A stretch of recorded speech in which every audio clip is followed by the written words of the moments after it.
Okay. All right. Well, we are live here from Spark TV, and we have the Harness sisters here, Rachel Harness, Elizabeth Harness. How are you two doing today? Doing great. Well, I'm doing great. I can't speak for both of us. Doing, I'm doing okay. My college is under a attack at the moment, so Oh, we're Oh, thriving over here. thriving, possibly right. survive. That's Yeah, if it's all. yeah. Hopefully, it's well, yeah. You keep us updated on that, and I hope that things go all right with that. Looking, looking then, at how things have kind of developed. You two came up, together with this project of the Monty Arlott problem. Where did that come from? How did this start out? And Elizabeth, you were the writer, right? So Yeah. as far as that goes, so I suppose did it start with you? Was it an idea that you tossed around that you kind of wrote out, or what was that like? Well, the idea for the story of it and the idea to make a podcast out of it were two completely separate Oh, ideas. sure. Yes, very much so. Yeah. So Rachel came to me around the time she was getting ready to graduate college and was like, "Hey, I'm thinking of starting some kind of production company type thing." And I'm in school for creative writing. So she asked if I would be willing to write for it, if I had any ideas.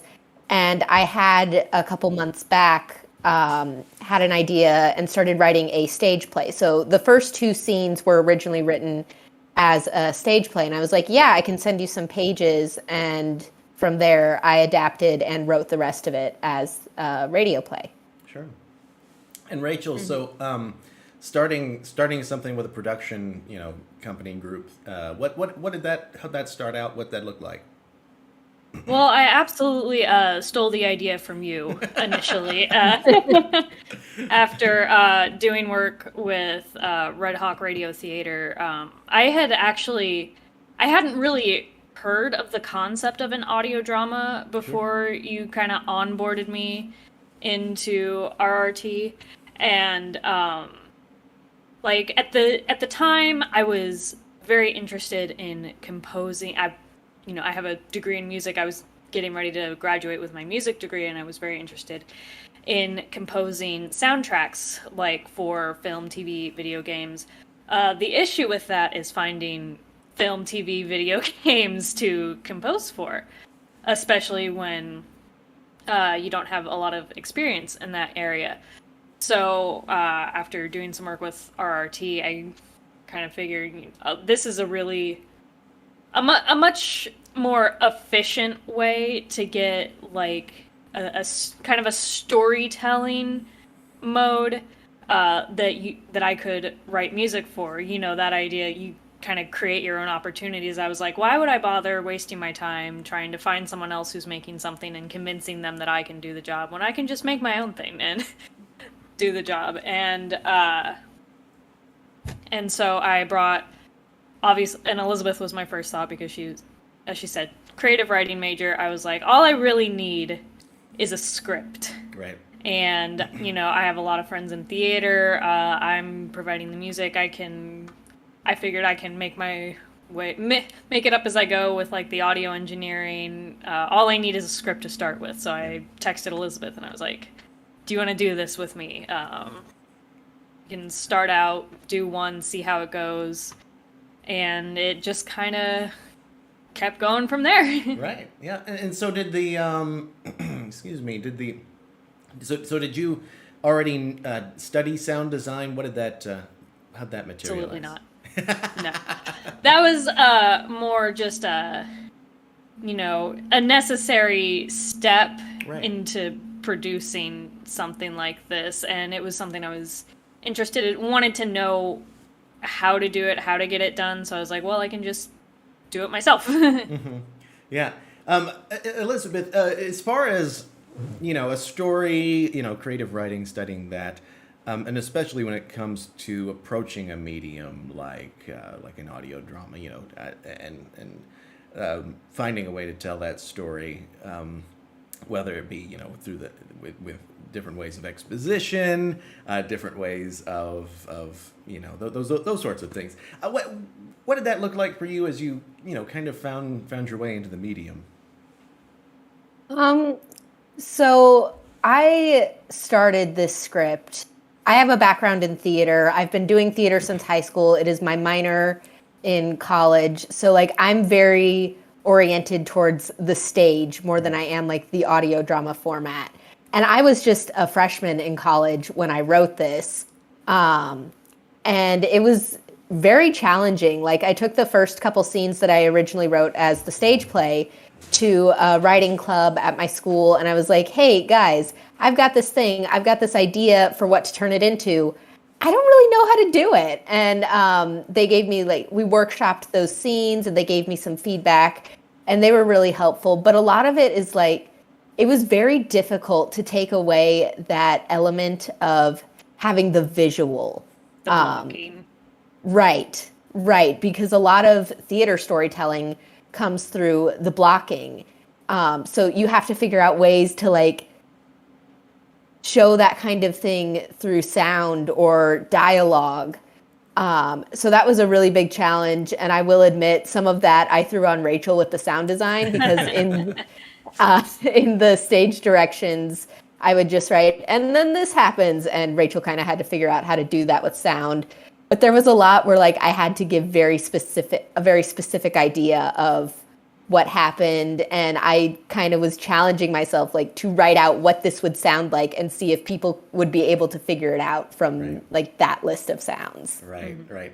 And the thing I'd be curious with for that, comparing to theater, and maybe this is just the size and scope of my, actual reading of different scripts. It's been a bit since high school and drama club, but as far as cracking open different scripts and things like that, those tend to be fairly limited as far as the simplicity of the direction, and then that kind of gets left up to the production itself in a lot of terms, right? Was there more to figuring out within the script itself, the finding ways to communicate that action than maybe there would be in a normal stage play? I think there definitely is, because in a normal stage play, you're right, there's not a lot of stage direction a lot of the time, but that's because there's a lot of implied movement through the dialogue. And when you don't have that visual medium to rely on, I feel like you have to be a lot more specific to give the production what's supposed to be happening. And then as opposed to theater, where the creative interpretation comes from figuring out the blocking, the creative interpretation comes from figuring out the sound design to figure out how to portray that through sound. Yeah. Rachel, then going into the music of this, finding the shape of what this would sound like. Where do you begin with that? Where do you begin with finding, the sound of something like this? Well, it definitely begins, of course, with the stage directions that Elizabeth wrote into the script. And one thing that I noticed doing this, I have slightly less of a background in theater than Elizabeth does, but still some. I found I noticed there's less creative interpretation, I feel that comes naturally from the actors. Not that there's none, but when you're on stage, when you're moving through it, sometimes you just do what feels right. Sometimes you just make movement choices that feel correct and then can get interpreted, but you don't really have that in the audio drama format. Those have to come from sound design, and I did find that some of it came from, honestly, so I very much started with the directions that Elizabeth put into the script, going in either trying to get out beat for beat what she'd written in, or if she'd written something a little vaguer, also trying to figure out, okay, what does this sound like, thinking it through in my head. And then there were a few places where even just like after editing together most of a scene, come to listen through it and find like, okay, this moment isn't really being portrayed accurately. This isn't really coming through the implied movement that's happening here through sound. But at that point, we're so deep into editing, we're so far past recording. I did a lot of kind of creative finagling with the sounds that I did have, and where can I copy, paste, plug in, re-edit, remix to turn like, okay, they did something kind of similar in this scene and kind of similar in another part in this scene, and I can kind of mix these together to make this, new implied action through sound. So yeah, it was a lot of trial and error. Yeah. Really. Yeah. And now, did you do your own Foley, or what was that? What went on there? Yeah, how'd that go? That was probably the most fun part of the process. I'd say we just got into our parents' basement with a bunch of random stuff, random props, and just started throwing things around, hitting things with other things. We did all of our own Foleys, and that was a ton of fun. We got a couple of the other actors in on that too. And I know exactly what you're thinking of, Elizabeth, to make you laugh like that. You forgot the homemade sound booth in the garage, because there's a sound effect in the show of a door breaking down. And we did that by hitting a rotted piece of wood with a hammer. But obviously we didn't want to do that in the basement, because we didn't want to get rotten wood everywhere. So we did that in the garage, but a garage is obviously very echoey. So we set up a cardboard box and sat in that. And I always call that the most redneck recording studio I've ever seen. But That's great. That's great. Hey, you got to start with the redneck recording studio. Yeah, that's absolutely. Excuse me. And as you get into the story, then Elizabeth, as far as finding this story, where did that particular story begin? There's a lot going on in this, in terms of cultural clash, in terms of a family story. Yeah, what would that look like for you? Right. Well, at the risk of sounding like a woo-woo writer lady, it came to me in a dream. Honestly, by nature of the show, more of a nightmare, really. But that's where the basic concept came from. And then I did some historical research, and I built the story out of that. But the basic premise, being stalked by somebody because of where you live, that came from a dream I had. Yeah. No, it's kind of funny because the show I was doing just before this one, I was talking with him about that dream, the coming to you in a dream, and so there's a through line here. Maybe I'll get one tonight. And I'll find something, my golden storyline. But no, that's interesting. That's really interesting. And what, as far as and again, going back to that about the medium of audio, and the psychological thriller aspect to it, when it comes down to the dialogue being such a big part, the actions of the characters being such a big part of how the plot line plays out, and and the questions of deception and what can you trust. How did you find that as far as the writing process goes? What did that kind of, I suppose, mean in terms of writing for audio about these things, like the psychological thriller components? I think it takes a lot more like clever wordplay and very careful like finagling of the specific words that are being used, because it's not like a visual medium where you can have an effective jump scare, you know? The thriller and the scary stuff has got to come from like the audience seeing something that the characters aren't. Primarily like the audience seeing things that June isn't, but also not taking it so far that he seems like clueless or, you know, your classic open the door that obviously shouldn't be opened horror film protagonist. So there's a lot of like double meanings in the lines and careful, you know, careful choices being made to make it clear to the audience without making it clear to the characters. Sure. And with that, when you know you look at this script and I guess really boil it down, because we haven't spoken too much about what it is. If you were, you know, telling somebody at basic what the script is about, how would you summarize it? How would you lay it out there? I think the elevator pitch I usually give when people ask about it is a girl inherits her grandmother's house and her grandmother's stalker.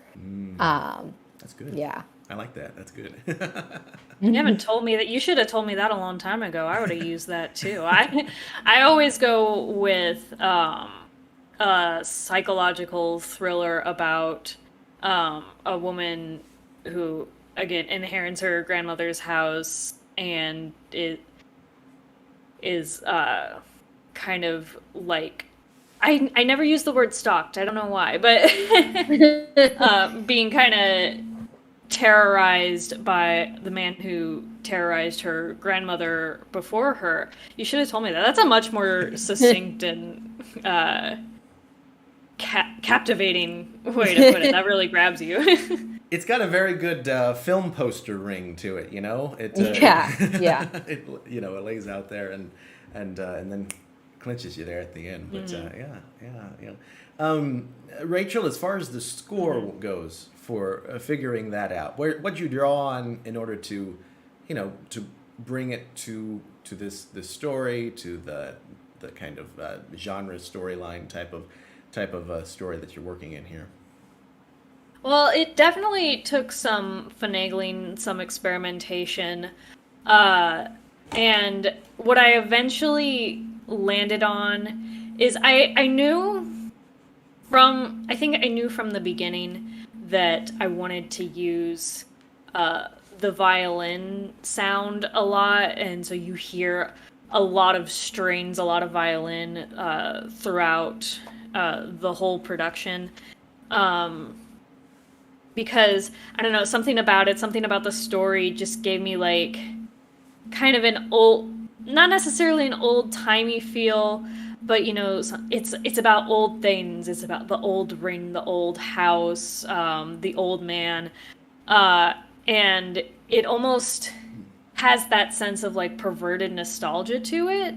Sure. And so, from the beginning, I knew that I wanted to really prominently feature strains, just because, not that strains have a perverted nostalgia to them, but people tend to associate stringed instruments with like classical music and therefore old music, and you know, like I feel like we've all heard our elders talking about classical music, or it seems like, you know, something for grown-ups. You get the image, the stereotype of like little old ladies going to the symphony. Right. So I don't know, something about that just seemed to fit. But there was definitely some experimentation before I really committed to that sound. I knew I wanted it to be part of it, but there was definitely some experimentation before I really committed to it, which you can really hear in the first scene. Honestly, if I could go back, I would redo that first scene. You can hear there are a lot of different sounds, different like feels of music coming in. There's one point where I even use synth for a short time.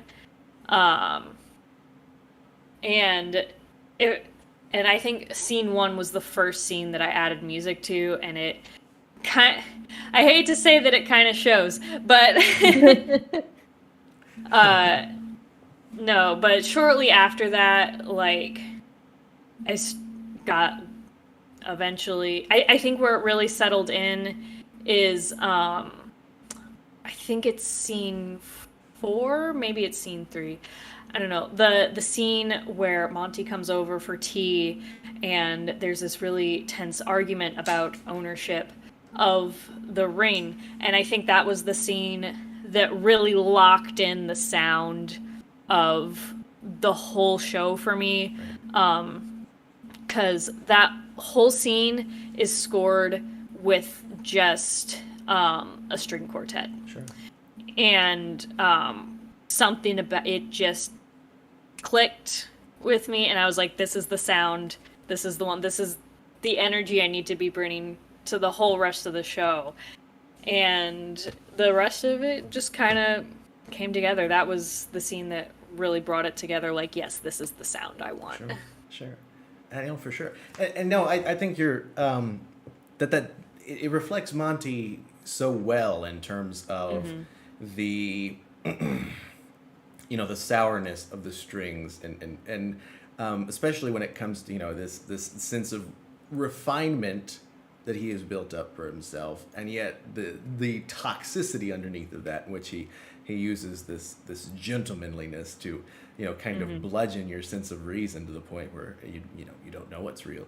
And so there's a lot of that to it that reflects so well in the music. And so I think with that, do you and another of these questions about the specific technique of audio drama, when it comes to scoring something that is already purely audio, do you think of that as being something different itself when it comes to to matching the audio, or comes to being a piece of a work that is already audio? Of course, music occupying a different space from other sounds, but yeah.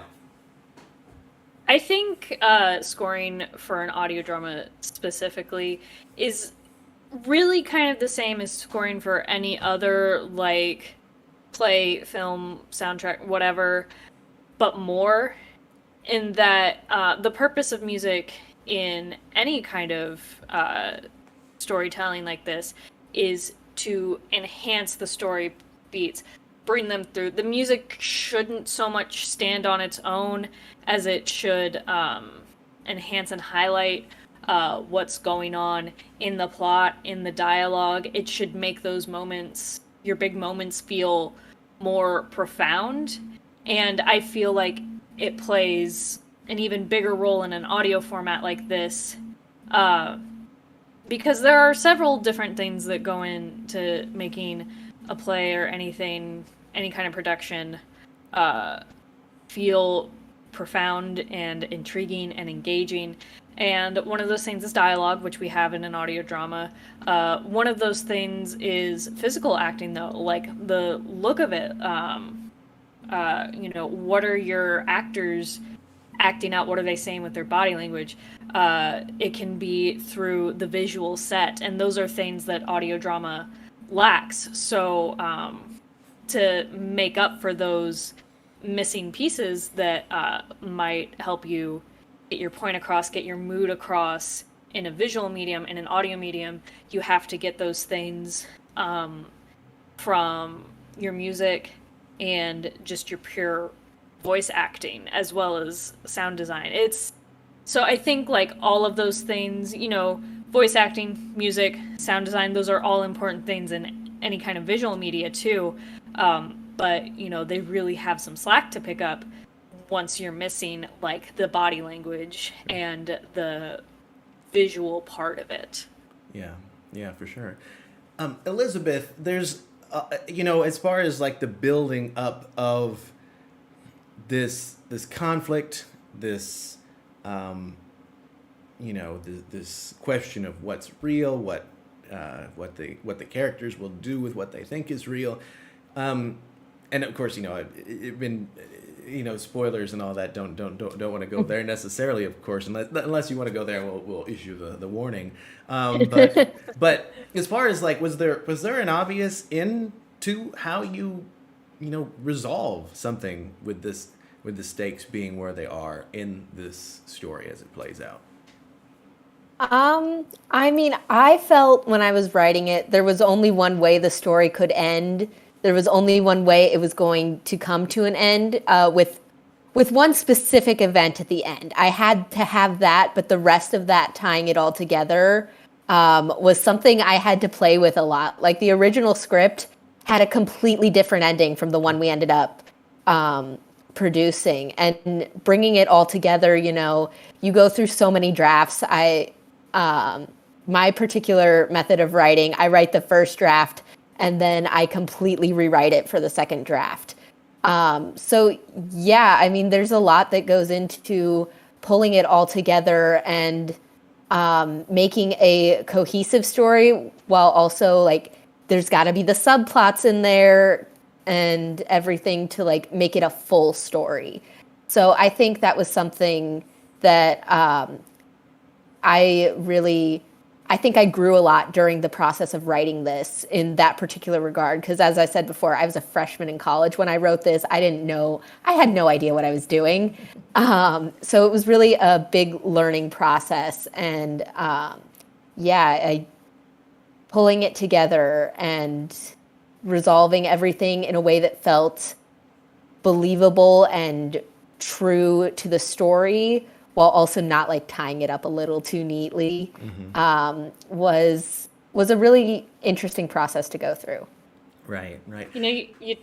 You talk about growing as a writer through doing this, and I just want to speak on like I saw it happen in real time. We had a time where very unfortunately our audio files for one of the actors got corrupted. It was unusable. We had June's lines, the main character, we had to go in and re-record everything, and like we still had the files, but the audio was just so bad, and I was trying to fix it in post, and I was trying so hard, and I finally texted Elizabeth. I was like, I can't do this. It has to go. We have to re-record everything. So I had to set it up with Sarah, our actress, and Elizabeth was like, oh, well, if we're re-recording, I'm redoing some things. And she was like, she took the script and she was like marking things out and writing them in.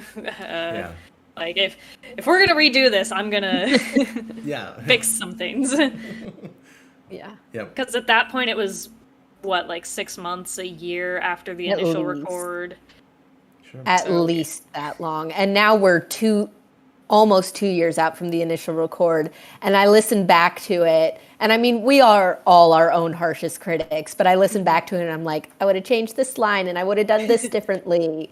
And it's just something you go through, especially when the process is this long, and you're in a period in your life where you're a young creative who is growing a lot every single day, every single week. I think that's just a natural progression of it. Sure.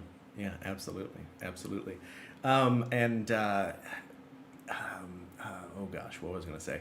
The one thing that did come to mind with that was that, remember Dick Cavett asking Orson Welles once if he thought that Citizen Kane was his greatest film, and he said, no, but my next one is, and, or, what is the greatest film of all time? I think he asked it that way as opposed to his own respective one, but my next one is the greatest film of all time.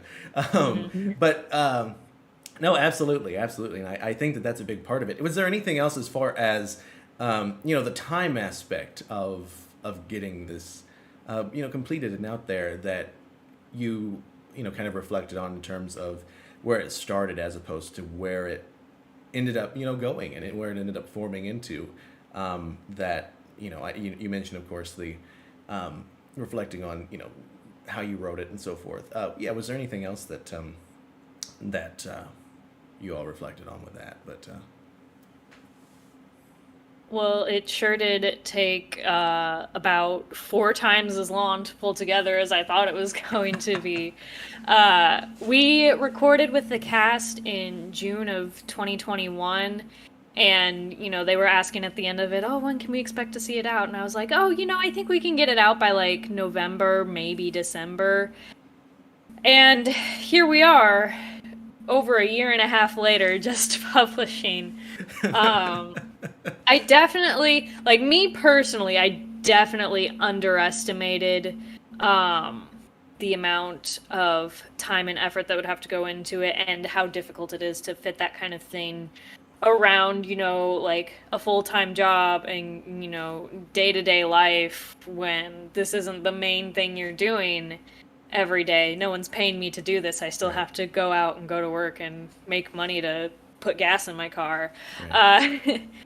So it definitely took a lot longer, and which in an optimistic way, is a much longer period of time to grow and learn things. Yeah. And really work it over. But it also meant that like by the time we got to the point where we were almost ready to publish, I was like, like the day before, I was listening through the whole thing just to check for mistakes, any last minute tweaks. And I was like Elizabeth said, noticing things like, oh, I edited this scene a year ago, and now looking back at it, like I should have done this differently, played with this audio mixing differently. But, there comes a point where you have to just be done with it, publish it, get it out there. And I think the thing about that is you're never going to stop growing as a creative. You're never going to stop learning. So if you wait to get your projects out there until you're good enough, you're never going to hit that peak. So if you're waiting until like you reach some goal of proficiency, of competence, you're just never going to get where you want to be, because it's always going to be the next thing. You're always going to be growing. So eventually you just have to put it out there, and then all those things you learned, all those things you wanted to do differently, do them on the next one. Yeah. Make the next one better. For sure. Yeah. For sure. And I feel like, it's really that, I feel as though you've, been like, it's like gone through the fire now, the being forged with that. That, and I believe that you and I have chatted about this before, but it seemed as though with college, even though that everything seemed to be going on, and you've got all these commitments, whether it's other extracurriculars or grades to keep up, having a life in general, it's like even still, it seemed like that allowed you to be much more productive, and still like your like time, I think, was individually more productive. At least it feels that way for me now that I'm all the time talking to you about different things. I'm hoping 2 years to finish any of them. I'm hoping that would be great, but to have them done before I die, that'd be another that'd be just be good in general. But yeah, it's I don't know, that time thing of the 40-hour work week to me may be the real killer in a lot of ways that I have found. But so that perhaps thing, but that may be it. As far as the directing of it went, which one of did you both direct? What did that look like? We really co-directed because at the point that especially at the point that we were like recording, I feel like that was especially the point where Elizabeth, her script, her creative vision, she knows what she wants narratively out of it. I did more of the technical things, so I kind of had more of the vision of what that was going to look like technically and how it needed to come together on the back end. And it definitely took both of us co-directing, working off of each other to keep that cohesive and to make sure it was all going to come together in the end. For sure. All right. Yeah. Did you either of you have anything else that you wanted to mention about the story, about anything today before we wrap up?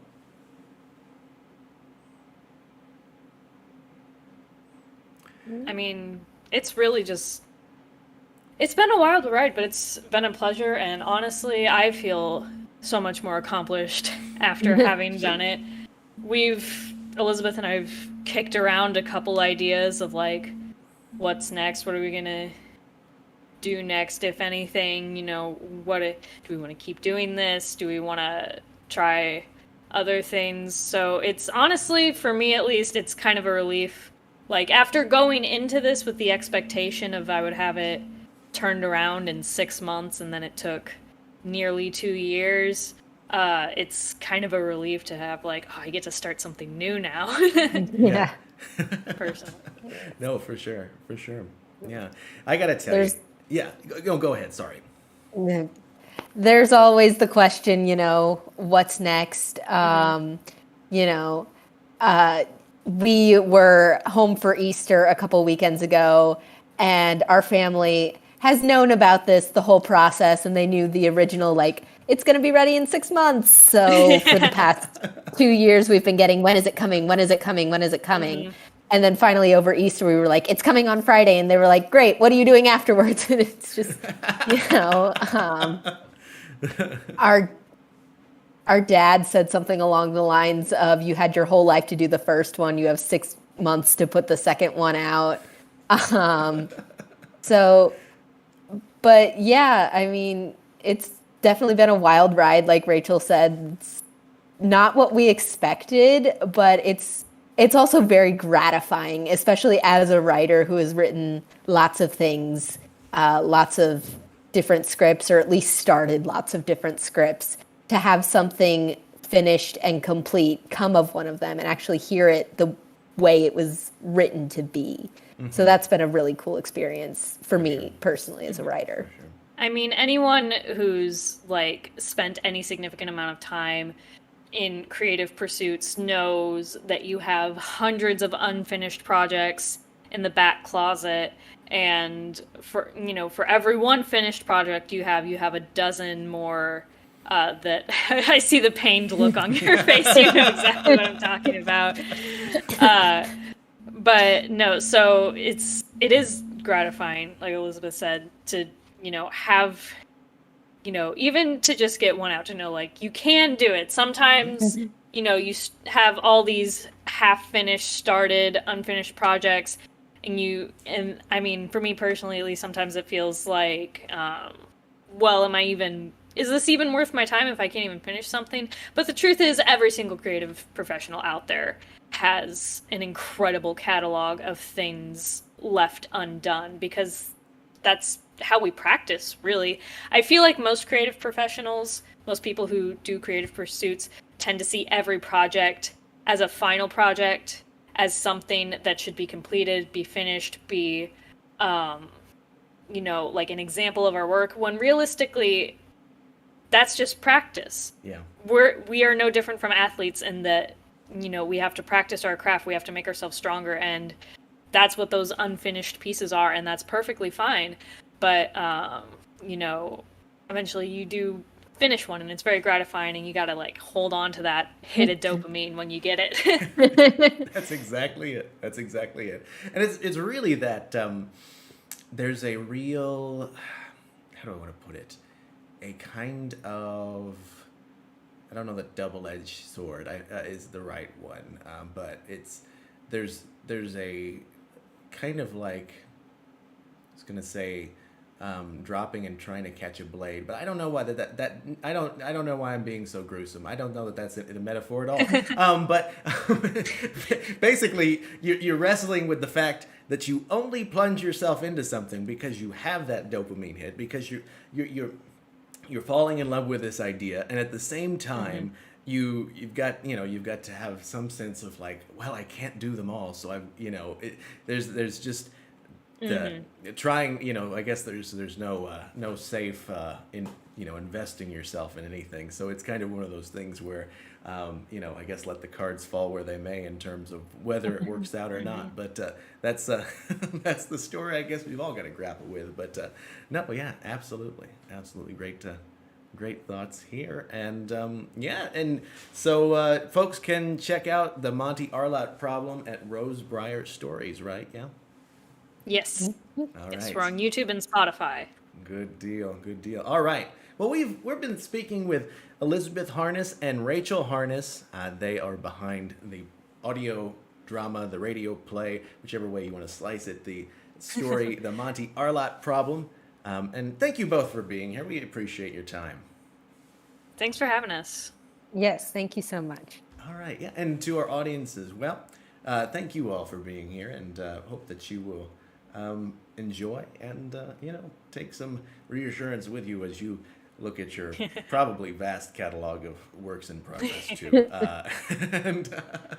and well, have a